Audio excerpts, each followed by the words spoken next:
Une chronique chapitre 13. David tint conseil avec les chefs de milliers et de centaines, avec tous les princes.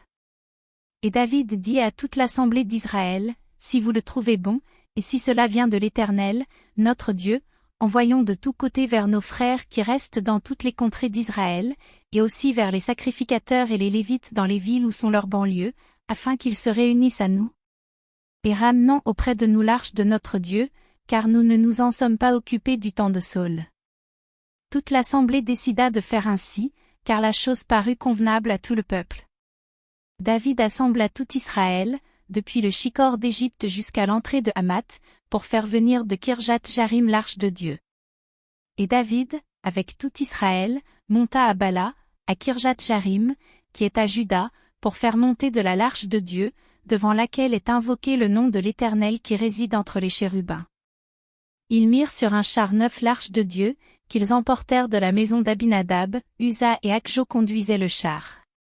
David et tout Israël dansaient devant Dieu de toute leur force, en chantant, et en jouant des harpes, des luths, des tambourins, des cymbales et des trompettes. Lorsqu'ils furent arrivés à l'ère de Kidon, Uza étendit la main pour saisir l'arche, parce que les bœufs la faisaient pencher.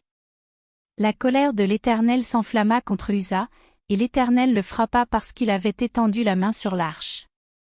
Uza mourut là, devant Dieu. David fut irrité de ce que l'Éternel avait frappé Uza d'un tel châtiment. Et ce lieu a été appelé jusqu'à ce jour Péré-Uza. David eut peur de Dieu en ce jour-là, et il dit, « Comment ferai-je entrer chez moi l'arche de Dieu ?»